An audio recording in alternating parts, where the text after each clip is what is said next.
Friends, Hindi decoded channel में आप सभी का स्वागत है।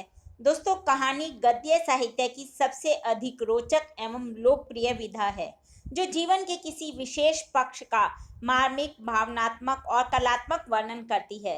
दोस्तों, कहानी में लेखक किसी घटना, पात्र अथवा समस्या का क्रमबद्ध ब्यौरा देते हैं जिसे पढ़कर हम पाठकों पर एक समन्वित प्रभाव उत्पन्न होता है।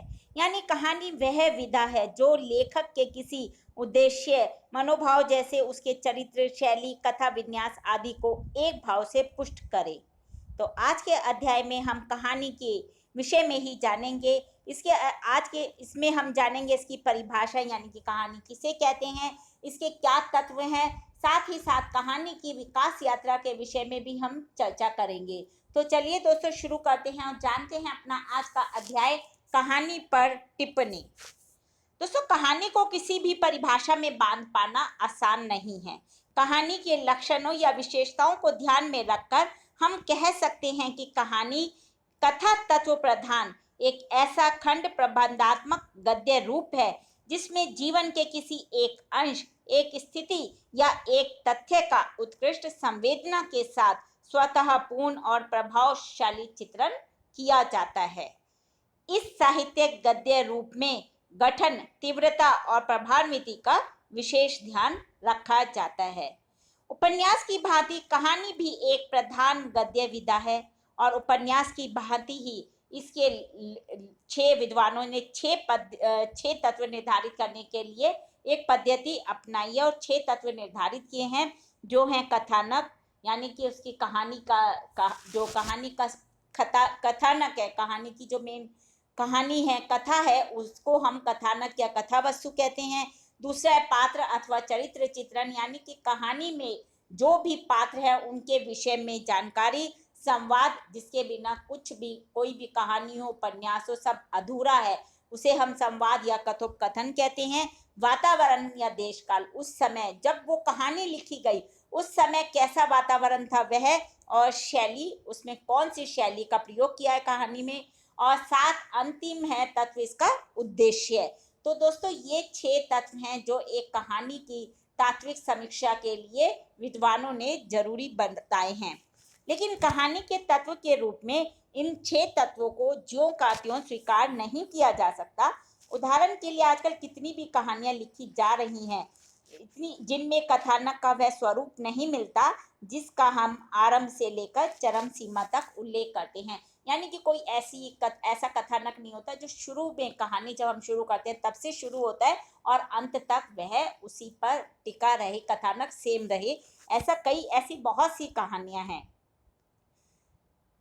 ऐसी भी कहानियां लिखी जा सकती हैं जिनमें संवाद बिल्कुल ना हो। इसी तरह केवल चरित्र के उद्देश्य से ही बहुत सारी कहानियां नहीं लिखी जाती। तो ये 6 तत्व जरूरी नहीं है कि किसी भी कहानी में हो। हिंदी कहानी की अब तक की विकास यात्रा जो है वो लगभग 100 वर्षों की है, जिसमें जल्दी जल्दी परिवर्तन होते रहे हैं। उसकी विकास गति तीव्र और अपने समय संदर्भों से घनिष्ठ रूप से जुड़ी हुई है। उल्लेखनीय तथ्य यह है कि कहानी में बहुत कम समय में एक श्रेष्ठ साहित्यिक विधा का रूप प्राप्त कर लिया है। चंद्रधर शर्मा गुलेरी की, उसने कहा था, कहानी की गणना हिंदी की श्रेष्ठ कहानियों में होती है। यह कहानी 1915 में प्रकाशित हुई थी। प्रेम, बलिदान और कर्तव्य की भावना से अनुप्रेरित हो तमाम कहानियां लिखी गई हैं, किंतु जो ये कहानी है, उसने कहा था कहानी, यह अपनी मार्मिकता और सघन घटन के कारण आज भी कहानी जगत में अद्वितीय बनी हुई है। हिंदी कहानी के उदय काल में ही ऐसी श्रेष्ठ कहानी का प्रकाशित होना एक बहुत ही महत्वपूर्ण और सराहनीय घटना है। आचार्य रामचंद्र शुक्ल ने इंदुमती, गुलबहार, प्लेग की चुड़ैल, 11 वर्ष का समय, पंडित और पंडिताइनी और दुलाई वाली को सामने रखकर हिंदी की पहली मौलिक कहानी का निर्णय किया है। और ये कहानियां जो मैंने आपको बताई, ये क्रमशः 1900 ईस्वी से लेकर 1907 के बीच लिखी गई हैं। तो दोस्तों, आचार्य शुक्ल के बाद हिंदी की पहली मौलिक कहानी को ढूंढने के क्रम में काफी शोध हुए हैं। इंदुमती को शेक्सपियर के टेम्पस्टेट की छाया कहकर विद्वानों ने इसे मौलिक कहानी के दायरे से बाहर कर दिया। यानी कि इंदुमती को जो शेक्सपियर की कहानी आई थी टेम्पेस्ट, उसका रूप बताया विद्वानों ने और उसे इससे बाहर कर दिया। देवी प्रसाद वर्मा ने सन 1901 में छत्तीसगढ़ मित्र में छपी माधव सप्रे की कहानी एक टोकरी भर मिट्टी को हिंदी की पहली मौलिक कहानी सिद्ध किया। लेकिन बच्चन सिंह ने किशोरीलाल गोस्वामी की ही दूसरी कहानी प्रणयनी परिणय को पहली कहानी माना है, मौलिक कहानी माना है। उनके अनुसार यह कहानी सन 1887 में लिखी गई थी। ऐसी स्थिति में माना जा सकता है कि हिंदी कहानी की विकास यात्रा वो 1887 ईस्वी से शुरू हुई। दोस्तों, हिंदी कहानी का विकास क्रम हम इस प्रकार से है। आरंभिक हिंदी कहानी, प्रेमचंद युगीन हिंदी कहानी, प्रेमचंदोत्तर हिंदी कहानी, स्वतंत्रोत्तर हिंदी कहानी और समकालीन हिंदी कहानी। इसको इस तरह से बांटा गया है इसकी विकास यात्रा को। 1954 ईस्वी में कहानी पत्रिका का दोबारा प्रकाशन आरंभ हुआ था। सन 1960 में भैरव प्रसाद गुप्त के संपादन में नई कहानियों नामक पत्रिका प्रकाशित होने लगी और आलोचकों ने 1954 ईस्वी के बाद की कहानी को नई कहानी कहना शुरू कर दिया। तो ये तो हुई नई कहानी और मौलिक कहानी की बात। अमृत राय ने कहानी को सहज बनाने और कहानी की खोई हुई सहजता को फिर से खोजने के उद्देश्य से सहज कहानी का विचार प्रस्तुत किया।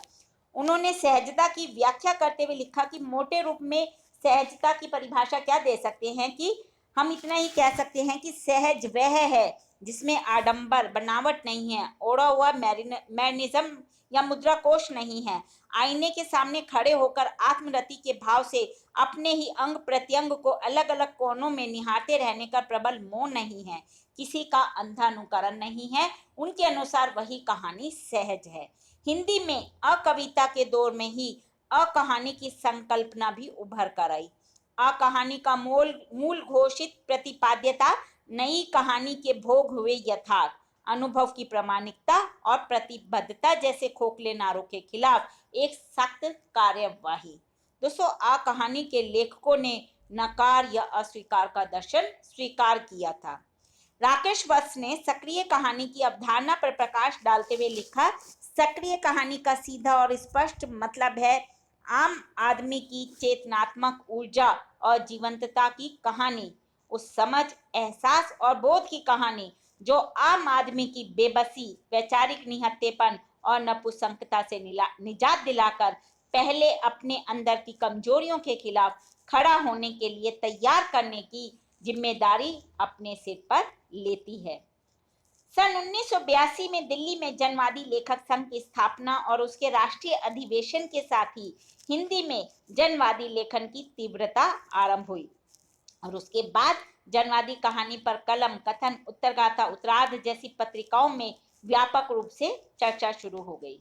जनवादी कहानी अपनी मूल प्रकृति के सामान्य जन के संघर्ष की पक्षधर है और वो प्रेमचंद की जन पक्षधर कथा परंपरा का विकास भी है। तो दोस्तों, हाल में कुछ वर्षों से हिंदी में भी दलित साहित्य का स्वर ऊंचा हुआ है। ओम प्रकाश वाल्मीकि, मोहनदास नैमिषराय, शिवराज सिंह बेचैन, डॉक्टर A.N. सिंह, कमल भारती, अजय नावरिया आदि अनेक कहानीकारों ने दलित साहित्य की विशेष स्थिति और आवश्यकताओं को रेखांकित किया है। जगह जगह दलित लेखकों के संगठन बन गए हैं, उनके अनेक अधिवेशन हो चुके हैं और पत्र पत्रिकाओं में उनकी रचनाएं प्रकाशित हो चुकी हैं। तो दोस्तों, मोहनदास नैमिषराय, कमल भारती, ओम प्रकाश वाल्मीकि, जयप्रकाश कदम, ये आदि जितने भी ये लेखकों के नाम मैंने लिए हैं और भी बहुत से अनेक लेखक हैं जो कि दलित कहानीकारों में उल्लेखनीय लेखक माने जाते हैं। तो दोस्तों, आज के अध्याय में हमने कहानी पर टिप्पणी, जिसके अंतर्गत हमने कहानी की परिभाषा, फिर उसके तत्व, उसकी विकास यात्रा, सहज कहानी, इन सब, सुबोध कहानी, इन सब के विषय में जाना, प्रमुख कहानी कौन कौन सी हैं और सबसे अच्छी मौलिक कहानी कौन सी है, इन सब बातों पर आज के अध्याय में हमने चर्चा की। हिंदी भाषा के और भी प्रमुख विषयों पर हम आगे के अध्याय में समय समय पर चर्चा करते रहेंगे। लेकिन दोस्तों, उसको सुनने के लिए आपको मेरे इस चैनल को लाइक और सब्सक्राइब करना होगा। धन्यवाद दोस्तों, आपका दिन शुभ हो।